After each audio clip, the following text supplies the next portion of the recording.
এখানে spinning track জগতভাবে চেন্নাইয়ে হয়ে থাকে, আমরা আইপিএল এর ম্যাচগুলোতেও প্রায়শই দেখে থাকি, জাদেজা এখানে মানে ডমিনেট করে।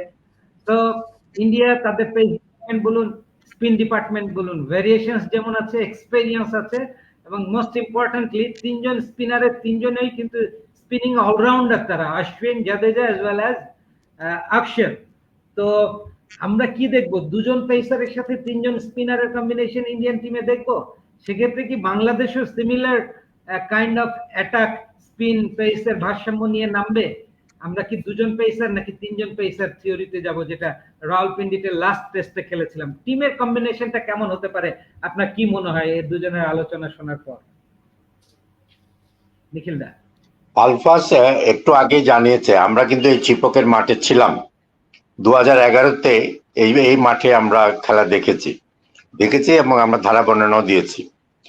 একটা জিনিস যেটা হলো যে আপনি ভারতের টিম কম্বিনেশন যদি বলেন, তাহলে তারা দুজন, যেহেতু তাদের এখন কোনো ইয়ে নেই, মিডিয়াম পেস অলরাউন্ডার নেই, তারা এখানে কাউকেই রাখেনি। সেখানে তারা অক্ষর প্যাটেলের জায়গায় আমার মনে হয় না যে অক্ষর প্যাটেলকে রাখবে টিমে। তারা রবীন্দ্র জাদেজা এবং রবিচন্দ্রন অশ্বিনের উপরেই নির্ভর করবে। এবং এর সঙ্গে যদি আপনারা দেখেছেন রেড ক্লে, একটা কথা সালেহ সুফি বলেছেন, আমরা আজকে পেপারেও দেখেছি যে তারা লাল মাটির উইকেট বানাচ্ছে।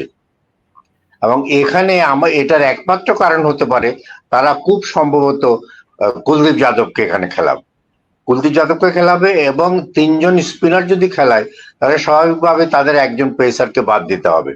অনেকে আশা করেছিলেন যে সিরাজ এবং জসপ্রীত বুমরা খেলবে। বুমরা তো খেলবেই, তবে সিরাজ এবং আকাশদীপের মধ্যে এখনো কিন্তু কাকে খেলাবে সেটা এখনো ভারত বলতে পারছে না। কারণ হলো আকাশদীপ ইদানিং যে কালে খুব ভালো খেলেছে, বেঙ্গলের পরে সে যখন খেলেছে তখন ভালো খেলেছে, এবং ইদানিং যে সমস্ত ম্যাচ হচ্ছে, তারা সিলেকশনের জন্য যে সমস্ত ম্যাচ করছেন সেখানে কিন্তু আকাশদীপ খুব ভালো বল করছে। ব্যাটিং এর দিক থেকে যদি আপনি আসেন, যারা আপনার ব্যাটিং এর কম্বিনেশন, নিঃসন্দেহে যশস্বী জয়সওয়াল এবং তাদের অধিনায়ক ওপেন করবেন। 3 নম্বরে শুভনম গিল, 4 নম্বরে আসবেন কোহলি। তারপরের কিন্তু আমার এখানে একটা সন্দেহ আছে, তারা KL রাহুলকে দলে রেখেছে, সরফরাজকে রেখেছে। আমি কিন্তু সরফরাজ এক্সপ্লোসিভ ব্যাটসম্যান, এবং সরফরাজকে রাখাটাই আমার মনে হয় যে তারা দলে হয়তো সরফরাজকে রাখবে, কিন্তু KL রাহুল তাকে টক্কা দিয়ে যাচ্ছে এ কারণে, কারণ অভিজ্ঞতা দিয়ে সে অনেকটা এগিয়ে গেছে। তারপরে ঋষভ পন্থ রয়েছে, রবীন্দ্র জাদেজা রয়েছে, অশ্বিন ভালো ব্যাট করতে পারে, কাজে তাদের ব্যাটিং ডেপথও কিন্তু অন্যান্য অনেক বেশি। আর বাংলাদেশ দলে যদি আসে, আমি বাংলাদেশ দলকে বলবো যে তারা 3 জন পেসার নিয়ে খেলা উচিত, এবং নাহিদ রানা এবং আমরা যারা পাকিস্তানে খেলেছে তাদের 3 জন। একটা সুবিধা কিন্তু বাংলাদেশ দল তারা রয়েছে, সেটা হলো যে আমাদের একজন অলরাউন্ডার রয়েছেন যিনি ব্যাটও করতে পারেন, বোলিংও ভালো করতে পারেন। কাজে আমরা যদি 3 জন পেসার এবং 3 জন স্পিনার নিয়ে পাই, 3 জন স্পিনার বলতে আমরা ইয়েকে পাচ্ছি, অটোমেটিক্যালি মিরাজকে পেয়ে যাচ্ছি, এবং সেই জায়গায় আমি তাইজুলকে প্রেফার করব। কারণ বাঁহাতি স্পিনে কিন্তু ভারতের একটুখানি দুর্বলতা আছে, এটা আমরা অন্যান্য টিমের বিরুদ্ধেও দেখেছি। কাজে এখানে আমার মনে হয় যে আমার 3 জন স্পিনার এবং 3 জন পেসার নিয়ে খেলতে পারি। আর আরেকটা ব্যাপারে যেটা আমাকে খুবই চিন্তিত আমি এই জন্য, এবং আমাকে ভাবাচ্ছে, আমি চিন্তাও করছি, আমাদের ওপেনিং স্লট। শান্ত ভালো খেলছে না। শান্ত যদি ভালো না খেলে অধিনায়ক হিসাবে তাকে তো আমরা বসিয়ে দিতে পারি না। শান্তকে মানসিকভাবে প্রস্তুত হতে হবে। আপনি একটু আগেই বলেছেন যে আলফাজ বলেছে যে শান্ত অধিনায়ক হিসাবে পাকিস্তানে কিন্তু অত্যন্ত ভালো পারফর্ম করেছে।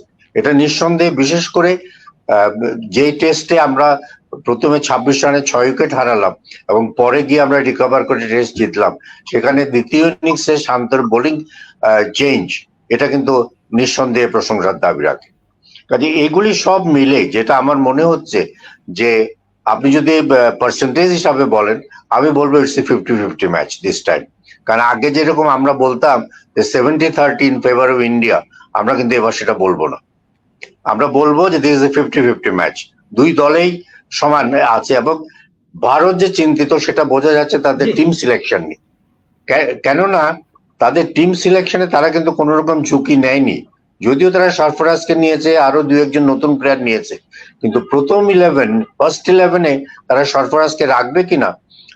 আমি আজকে একটা নিউজে পড়ছিলাম, তারা কে এল রাহুলকে প্রেফার করছে, কারণ কে এল রাহুলকে প্রেফার করছে রাহুলের অভিজ্ঞতার জন্য। Sarfaraz is a very explosive batsman, সে রঞ্জি ট্রফিতে এবং অন্যান্য ম্যাচে আপনারা দেখেছেন সে খুব ভালো খেলছে, কিন্তু সেখানে তাকে হঠাৎ করে টেস্ট টিমে নিয়ে এসে একটা রিস্ক নেবে কিনা, অন্তত প্রথম টেস্টে নেবে বলে আমার মনে হয় না। প্রথম টেস্টের জন্য তারা অপেক্ষা করবে, এবং ভারতের সামনে যেটা রয়েছে সেটা হলো টেস্ট চ্যাম্পিয়নশিপ। তারা এখন চাচ্ছে দলের একটা নিউক্লিয়াস গঠন করে নিয়ে তাকে টেস্ট চ্যাম্পিয়নশিপের জন্য তৈরি হতে। এবং এখানে আরেকটা জিনিস আছে, আপনি ইদানিং যদি লক্ষ্য করে থাকেন যে গৌতম গম্ভীর যেটা করছেন left and right combination, opening থেকে আরম্ভ করে 8 নম্বর পর্যন্ত তাদের লেফট এন্ড রাইট কম্বিনেশন আছে। কাজে এই লেফট এন্ড রাইট কম্বিনেশনটা ভাঙতে গেলে তাহলে কে এল রাহুল, সরফরাজ দুজনকে কোনোদিনই খেলাবে না, একজনকে খেলাতে হবে। কাজে এইটুকু যদি আমরা বিবেচনা করি, এবং আমি যেটা বলেছিলাম, আমি এখনো বিশ্বাস করি যে বাংলাদেশের পাকিস্তান জয়ের পর, পাকিস্তানের বিরুদ্ধে জয়লাভের পরে তাদের যে টিম স্পিরিট এবং মনোবল, এটা যে অবস্থায় আছে এটা ধরে রাখতে পারলে চান্সেস 50-50। আমি সবসময় বলেছি যে বাংলাদেশ দল অঘটন ঘটাতে পারে, এবং অঘটন ঘটাতে গিয়ে একবার আমরা 1 উইকে 1 রানে হেরে গেছি।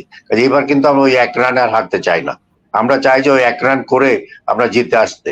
কাজে আমি বলবো যে আমাদের সুযোগ এই দুটো টেস্টে 50-50, আমরা 4 আমরা চলে এসেছি অলরেডি টেস্ট র্যাঙ্কিং এ। কাজে এই 4টাকে যদি আমরা 3 করতে পারি, কিংবা কোনো কারণে যদি 2ও করতে পারি, তাহলে আমাদের অন্য একটা সুযোগ এসে যেতেও পারে।